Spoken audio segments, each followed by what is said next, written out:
The Broadway Show is your all-access pass to the brightest stars, biggest shows, and amazing musical performances of Broadway.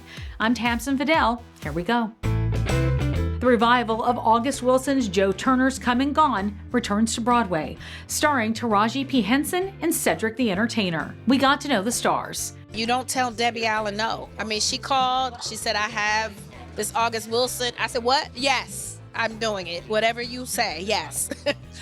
Because I went to Howard University, we studied all of the August Wilson's plays. He actually came, I had the pleasure of meeting him my freshman year. He came to speak to the acting class. And I just felt like this was right. Like I waited to come to Broadway because this was right. I'm in love with August Wilson. I saw Fences the opening night with James Earl. I saw Felicia and Jim. I saw the opening of Joe Turner's Come and Gone in '88. My husband was an investor. It found me, it was time, it was right. Sometimes the timing is right and it's supposed to happen.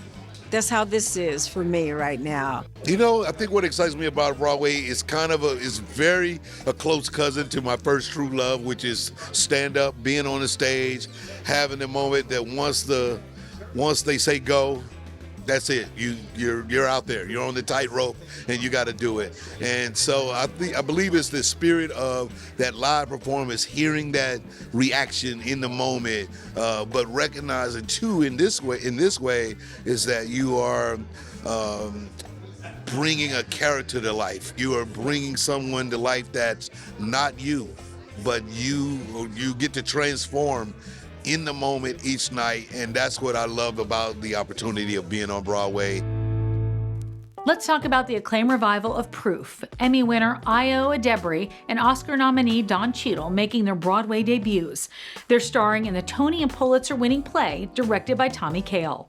Proof on Broadway. I'm so thrilled you're together. How's the father-daughter dynamic going? You're digging into rehearsals. Nasty. It's really rough. We're all super fans of yours, Thank you. I'm so thrilled you're on Broadway. This is so great. I feel like you've been keeping your talents from us a little bit, and it's nice to have you back. I'm glad to be back. It feels like a return to where we started, and to have the opportunity to do it with this cast. And Tommy is our director, fantastic, and to have David Auburn, the author, in the room with us, telling us like, what does this ellipsis mean? Why is this beat there? And why'd you use this word and not that word? You almost never get to scrutinize the text in that way. So it's fun. That he's just as open to exploration and questions. I think it really set the tone in such a cool way for all of us to know, like, we can just go in and dig together. So obviously, when you cracked the script open, I'm sure you knew the play. Obviously, it was a big deal when it came out,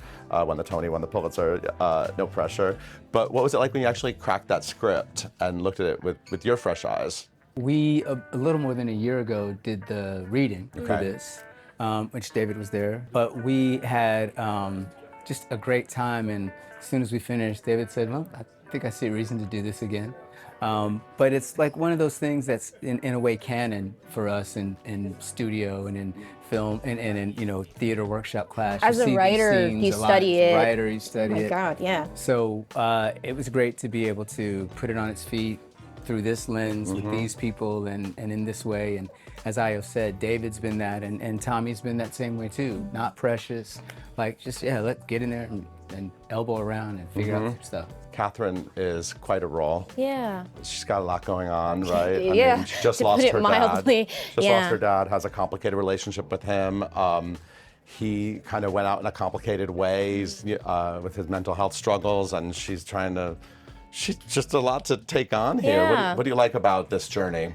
I mean, I was surprised when I revisited how much just hit me still and really resonated with me. I think there's also a lot going on just as like a young caretaker and somebody who's, trying to figure out her place in the world also as a young adult. And I think that's like a very relevant theme where you just want to be like a person, and it feels like the world is telling you, no, we're gonna make it as hard as possible. That kind of engine that she still has underneath to fight, to survive, no matter how messy it might be, is a really cool thing to get to try to explore. Don, you have daughters of your own. I know you've sort of talked about, I think about your age, isn't that what I've heard? So is it fun to explore this dynamic in a theatrical setting? Absolutely. I have to keep reminding myself that Ayo's not my daughter and that it's not exactly the same. What? Well, no, I mean, sorry, baby. No, that it's informative, but it's also, like I said, I have to go like, no, this is a different thing. Yeah. And what is this? And how is this different? How is it the same? Yeah. How does it reflect on my life? And how is it different in ways that I can push and challenge? And again, the play is the Bible, so that's what we're dealing with, and these are the characters and these are the circumstances. But it is fun to have that, and I do feel very paternal with her, and that was like day one. The great John Lithgow reprising his Olivier-winning performance in Giant. It's a true story of children's author Roald Dahl and the scandal that tarnished his legacy. We hit the red carpet on opening night.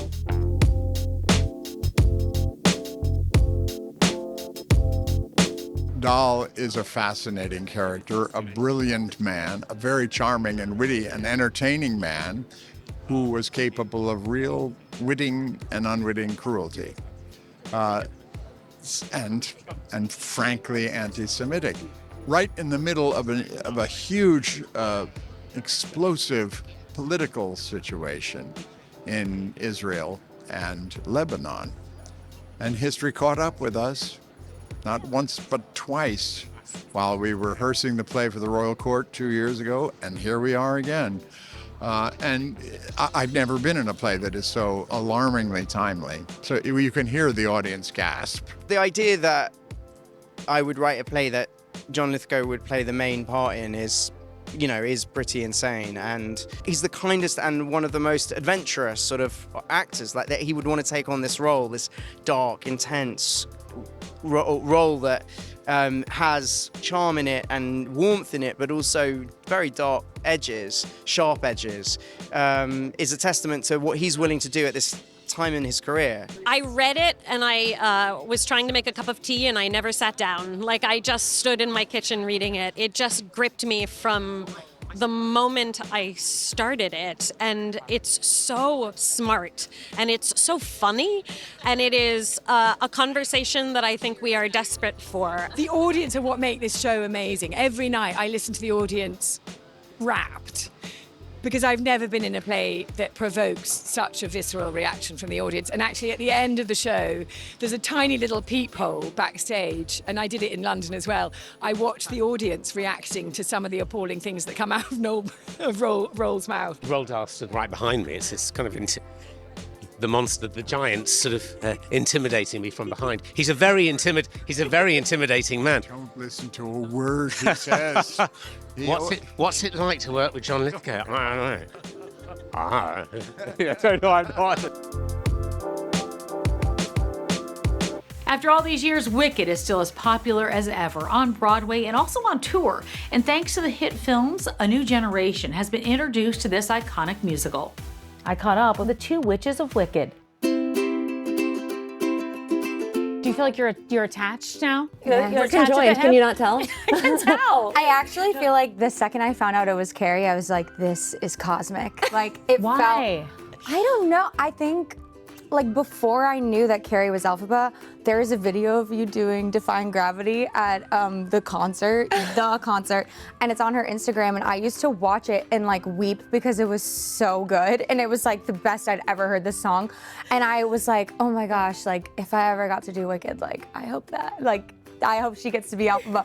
But like it was so weird. Like when I found out it was Keri, I was like, oh my gosh, like dreams it's like just fun. come true. They do come true. Well, you know that very well. Yes. Well, let's talk about a dream of being on Broadway, because that is a dream I think that, so many people want to live, and you're both living it in such an incredible, incredible show. Yeah. What has that been like? What was it like when you found out? You go first. Really? You go first, yeah. Go. Well, I It's thought her Broadway debut. I know it is. I'm gonna be honest, I didn't believe it at first. Like, I really thought it was a prank call because I didn't think there was like any way that this could be happening to me. And then when I realized that it was real, I freaked out. I actually went to church and I cried. And I talked to my pastor because I was like, oh my gosh, this is the best thing that's ever happened to me. Keri, what about you? Because you have had this experience before, but I think every show is like it's your first one, right? Well, it does really feel like, and honestly, I feel very honored that it feels that way. I was the standby for Elphaba for about 6 months, but it's never a given. It is never a given that you will play Elphaba afterwards, and I never take that for granted. So when my agent called me, I was like, come again? Said, what? And it was really a very cosmic moment as well, because it was actually the 6-month anniversary of my father's passing. On the day that I got the call, and I was like, this feels right. Yeah. This feels so right. Wow. And to have Emma, obviously, is like just a wealth of joy every single show. The movies like really put this on the map in a whole different way, and especially with different generations now of audience members. What are you seeing with people coming to the theater? And I'm sure you've got like families that either grew up, watching it on stage or now film. I mean, it has always been like an 8 to 80 show. It has always been that musical. It is truly for all ages. It's so many people's first Broadway show that they're seeing, and everybody in between enjoys it as if it's the first time. I have a friend who has actually they've seen me in the show 9 times as of last night. What? Wow. And So it never gets old. Right? It never gets old. It is always just so classic and so timeless. And we're really, really lucky to peek out. I mean, what is it like when you're on stage and you see like the little kiddos and then like the grandparents that are bringing their grandchildren? It's unbelievable. And you see that, right? You do, can see it from stage. I think What does every that feel Glinda like? says that. Like, when you're up in the bubble, you can see the first couple of rows, and you always, like, every single show so far, my 11 shows, every single show I see somebody dressed in costume, and either from the movie or the musical. But I think it's so special that people come in and now, like, also everyone knows Wicked now, like in a much deeper way. When I told people like, oh, I'm gonna be doing Wicked on Broadway, everybody who hears that is like, oh wow, Wicked. Like, it means something to people on a much deeper, like more expansive level now that the movie exists, because it's a real household. It always was a household name, but now it's an even bigger entity. Last night we had groups of kids who are seeing it for the first time, and the audiences were so great. Like, everything got like just the most rambunctious reaction in the best way. Like, it was like they were seeing it for the first time. The Broadway Show is going to be back in just a sec. Welcome back to the Broadway Show. I'm Tamsen Fadal. Let's get back to it. And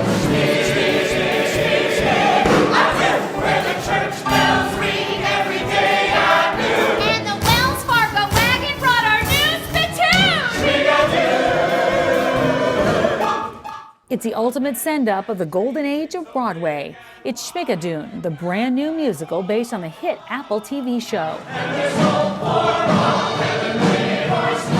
We got to know the stars. I think if you have a familiarity and a love with Golden Age musicals, you will find Easter eggs and you'll understand references, but you absolutely do not need it. It is just joyful, and the story is rewarding and makes sense on its own. I try to remember that at some point in time, there wasn't a Golden Age style. There just was shows. And so like, people found the things that they loved, and I think the common denominator of what makes you fall in love with a musical is the storytelling. And I think Cinco's songs, golden agey as they are, take the music away at your peril, but like take that away, and the lyrics are they're beautiful, and like they tell a story in the same way that people found them that long ago. The songs are beautiful, they're catchy. I go home singing them at night. Truly, they're stuck in my head all the time.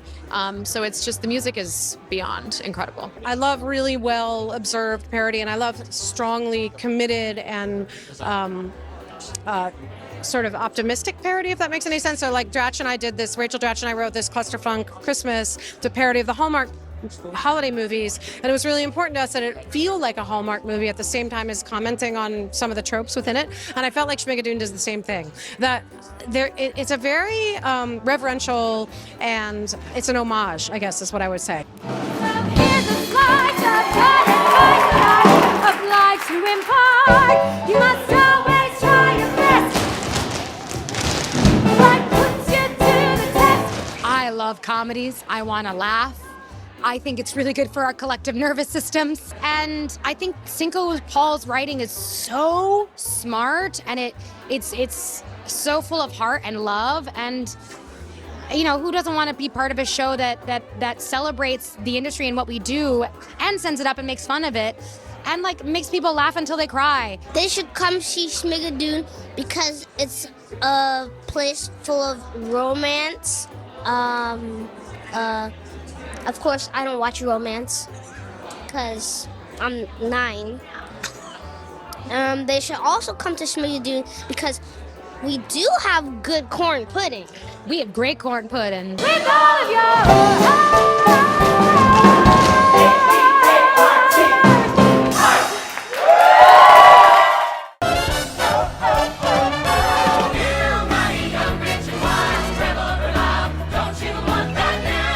The Great Gatsby is coming soon to a city near you, and you don't want to miss it. Here's an exclusive musical performance from the Broadway.com studio. I've done it all for her, put up each wall for her. All the plans I laid, all the options weighed, every price I paid for her. I went to war for her, braved foreign shore for her, bottled up the guilt, then I went full tilt, rivaled Vanderbilt for her. Thanks so much for sticking around. I'm Tamsen Fadal. The Book of Mormon is one of the longest running Broadway musicals of all time. And after all these years, the 9-time Tony winner is just as hilarious as ever. We are here inside the Eugene O'Neill Theater pre-show, so a lot going on, but I am so happy to be talking to the supervisor, associate director worldwide, Jen Werner. Jen, it's a busy time because 15. Yeah. 15 years, guys, 15 years. I'm feeling a little old. Would you ever have imagined whenever you started working on the show that we'd be here celebrating 15 years? No idea at all. You just never know with any show what the kind of life or run it's going to have or the response is going to be. There's no guarantees. So we've really been so surprised and happily surprised by how long this show has been around and how many productions we've had worldwide. So what is the day-to-day? Is it thinking about those tweaks, installing those tweaks?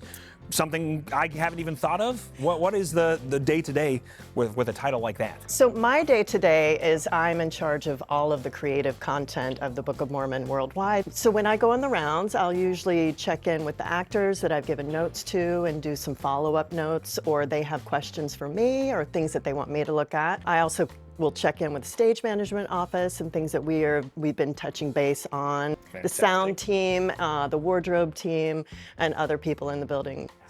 Hello! Hey! How's it going? Good. Everyone loves to get notes. I just have like 2 quick things. Okay. One is what you're doing tomorrow night. Oh, geez. So you'll be introducing. What? You're gonna have to memorize all that. After Brett's solo. Oh, you got this. So I'm introduced. Okay. Yeah. Whoa. And they'll be coming out stage left 1. Cool? Yeah. Okay, very cool, actually. Very cool, right? And Yeah. then, so we're just going back to normal bows, all Okay. of that. And then I think when they come out, just kind of go a little stage right, the 3 of you. Okay. To create a little space. Is there a moment during this 15 years that you go, this show's got the legs, it's gonna go the distance, it's gonna be here 15 years later? I think we knew when we opened Broadway that with just the response from the audience, and it wasn't It wasn't just one type of person. It was literally across the board. It doesn't matter who you are. You come in, you have an amazing time, amazing night of theater. The music is amazing. The choreography is amazing. The performances are amazing. It's just everything you want from a Broadway show.